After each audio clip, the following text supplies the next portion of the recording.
दुनिया में अनेक तरह के लोग होते हैं। सभी लोग अपने तरीके से सलाह देते हैं। कोई कहता है कि दुनिया पैसों से चलती है, इसलिए ज्यादा से ज्यादा पैसे कमाओ।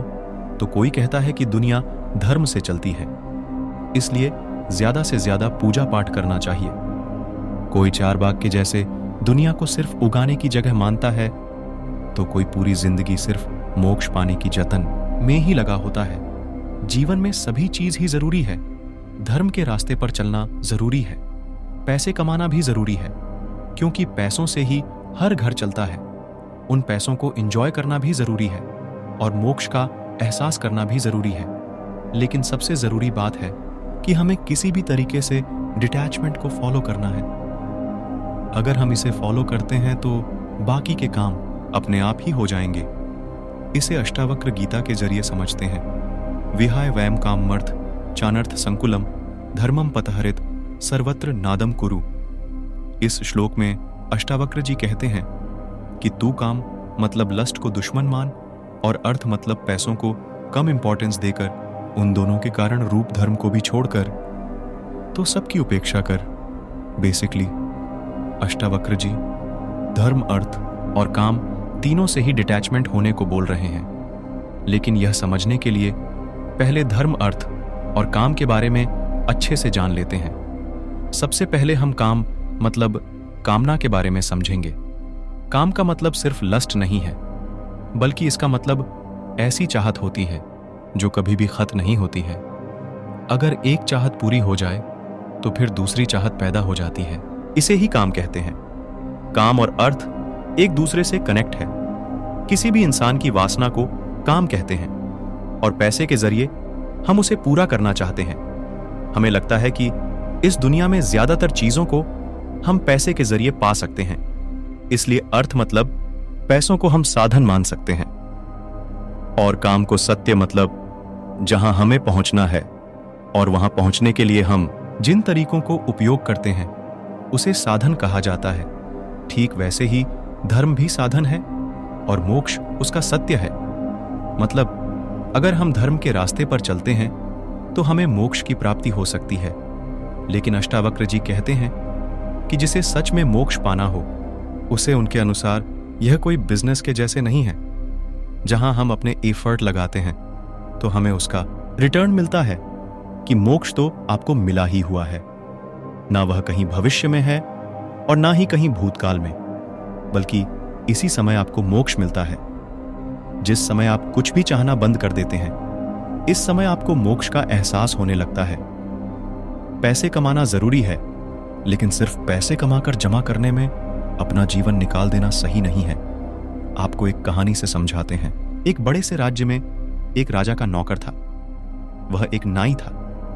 वह रोज सुबह आकर राजा की हजामत करता था। इसके बदले में राजा उसे हर रोज कुछ सिक्के दे दिया करते थे। वह रोज उन सिक्कों से अच्छे से खाता पीता और अपने दोस्तों को भी खिलाता। वह कभी भी भविष्य की चिंता नहीं करता था, इसलिए रात होते तक उसके पास कभी भी सिक्के नहीं बचते थे और ना ही वह सिक्के बचाना चाहता था। लेकिन राजा ने एक बात नोटिस की कि वह नाई हमेशा ही बहुत खुश रहता है। उसने आज तक नाई के चेहरे पर चिंता की लकीरें नहीं देखी थीं। उसका मदमस्त व्यवहार देखकर कभी कभी राजा को भी नाई से जलन होने लगती थी। एक दिन राजा ने उससे पूछ लिया कि हमेशा उसकी खुश रहने का कारण क्या है। उसने बताया कि वह ना ही कोई विद्वान है और ना ही खुश रहने के लिए कुछ अलग से करता है, लेकिन उसे दुनिया में दुखी रहने का कोई कारण ही नहीं दिखता है। उसने राजा से यहां तक कह दिया कि मेरे पास कुछ नहीं है, फिर भी मैं खुश हूं, और आपके पास इतना सब कुछ होने पर भी आप खुश नहीं हैं। मुझे तो इसी बात की हैरानी होती है। नाई का यह जवाब सुनकर आप राजा को और भी बेचैनी हो गई। उसने तुरंत ही अपने वजीर को बुलाकर कहा कि कुछ ऐसा करो कि नाई खुश न रह पाए। इस रात वजीर उस नाई के घर गया।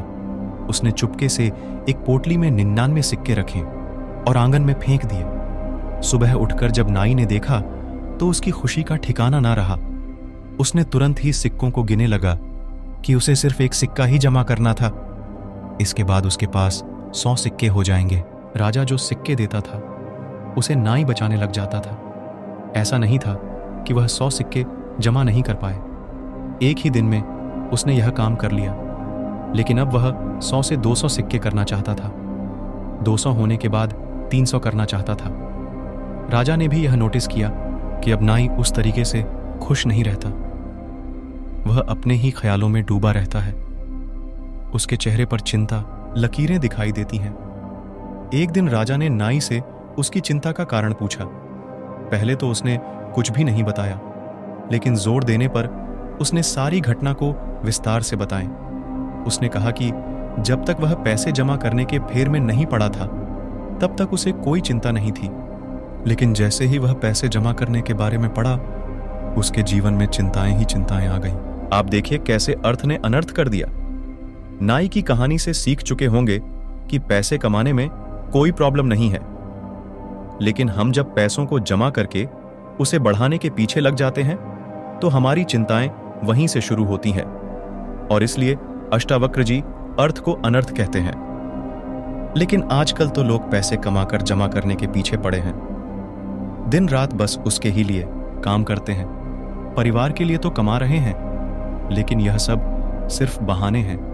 देखो, पैसों के साथ एक और चीज भी जोड़ी। जो आदमी सिर्फ पैसे कमाने के पीछे पड़ा रहता है, उसे कभी भी प्यार नहीं मिल पाता। जैसे किसी बच्चे को मां को ढूंढ ढूंढ कर बच्चे को खाना खिलाना पड़ता है।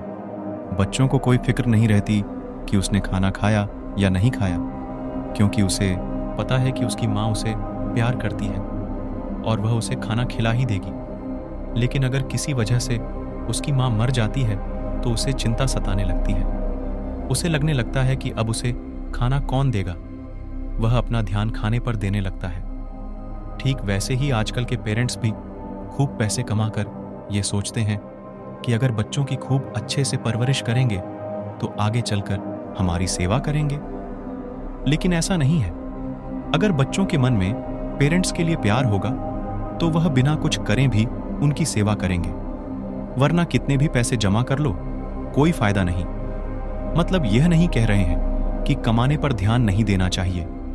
संसार की बाहरी आवश्यकता है तो उसे पूरा करना जरूरी है, लेकिन हमें सिर्फ पैसों से ही अपना दिल नहीं भरना।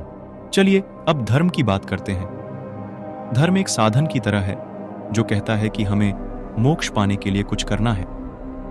लेकिन अष्टावक्र जी कहते हैं कि जैसे तुम अर्थ और काम की भी अपेक्षा करते हो, ठीक वैसे ही तुम्हें धर्म की भी अपेक्षा करनी है, क्योंकि साध भविष्य का होता है, लेकिन मोक्ष तो अभी मौजूद है।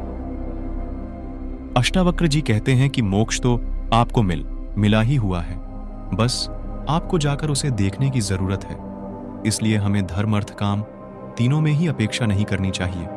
इसे भी अष्टावक्र गीता के श्लोक के जरिए ही समझते हैं। स्वप्नेन्द्र जालवत पश्य दिनानि त्रीणि पंचवा मित्र क्षेत्र धनागार दारदाया दिसप। इस श्लोक में अष्टावक्र जी कहते हैं कि आपका दोस्त, खेत, पैसे, पत्नी या भाई, जिसे भी आप अपना मानते हैं, वह सिर्फ एक सपना के जैसे है।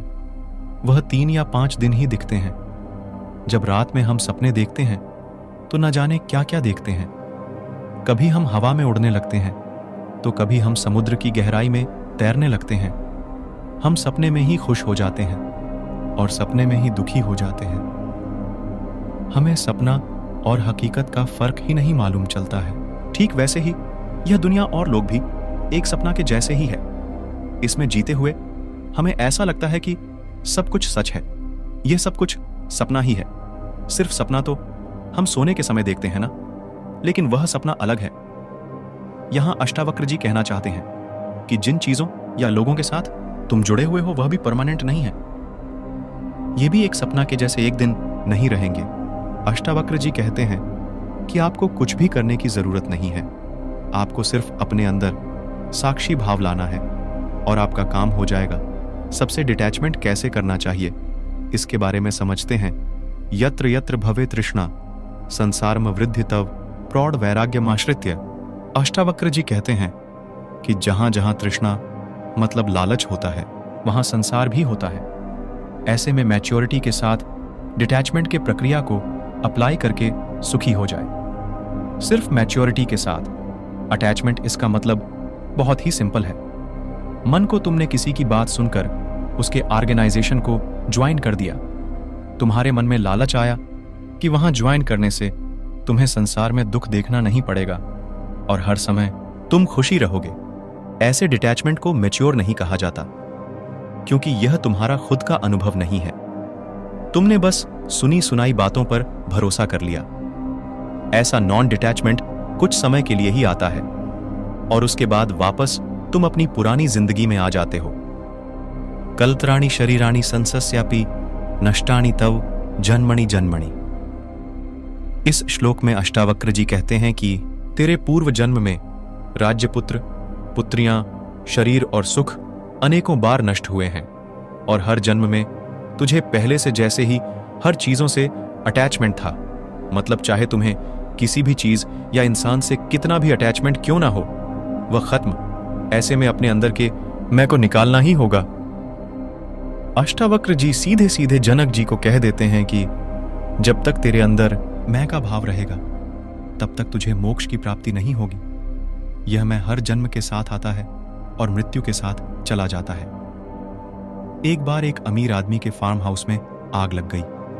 वह अमीर आदमी तुरंत ही वहां पहुंचा और जोर जोर से रोने लगा। तभी एक आदमी वहां आया। उसने अमीर आदमी से कहा कि अरे, तुम्हारे बेटे ने कल ही फार्मा किसी और को बेच दिया है। अमीर आदमी सिर्फ इतना ही सुना था कि वह बिल्कुल चुप होकर घर वापस चला गया। इस समय उसका बेटा आया और उसने बताया कि उसने इस फार्म हाउस को बेचने की कोशिश की थी, लेकिन अभी तक बेच नहीं पाया था। यह बात सुनकर वह अमीर आदमी फिर से रोने लगा। इस कहानी को सुनकर आपको यह समझ आया होगा कि जब तक उसे लगा कि यह फार्म हाउस उसका है, तब तक उसे उसकी चिंता थी। जैसे ही उसे लगा कि यह किसी और का है, वह चिंता मुक्त हो गया। सारी परेशानी मैं की ही है।